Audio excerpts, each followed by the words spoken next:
is this the right move to make on an economic standpoint? I mean, businesses have been calling for easing LGU, saying they can no longer afford an extension of the ECQ, plus the fact that they have concerns regarding ayuda or cash in. But when you look at the guidelines, not much of a change here when it comes to operations of businesses. So is this the right decision to make?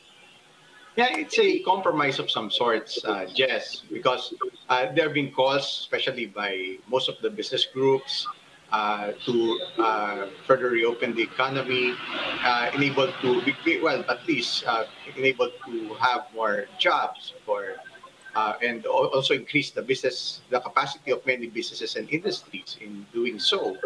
However, it's a delicate balance while also trying to uh, better manage the infections as new COVID cases have lingered near record highs. But nonetheless, yes, it's a step in the right direction in the sense that at least MECQ would still allow some industries to have higher capacity compared to ECQ.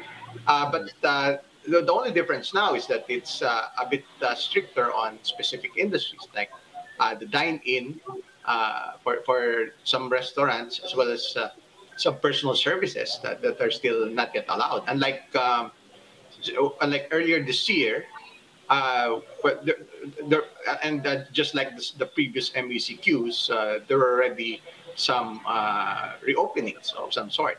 So this is understandable though, because the cases are still relatively elevated, and it's a similar dilemma also faced by other ASEAN countries. Like we have seen also cases breaching above 20,000 per day in countries like Malaysia and Thailand.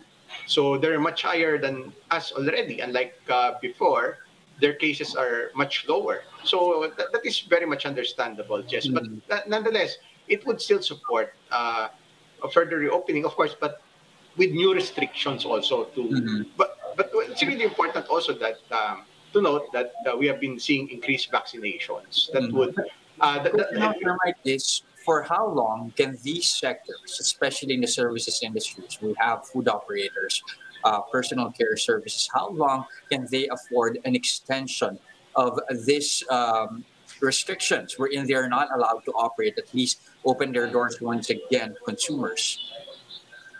well, Jess, that's a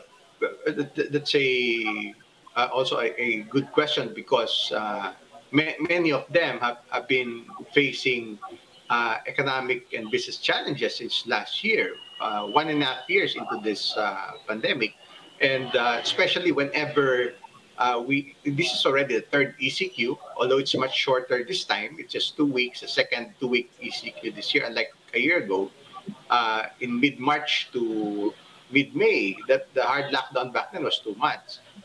The previous MECQ was 1 month. That was last April 12 to May 14. Mhm.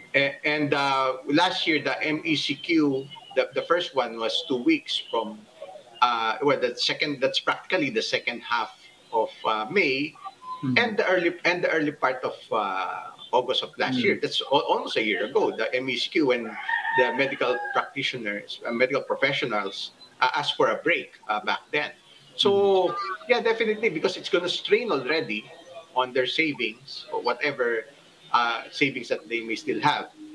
And of course, we have to consider the fact that some of them, as you may see, no, uh, may just decide to close down temporarily until uh, business and economic conditions improve to make Mhm. it already lucrative to reach break even for that matter.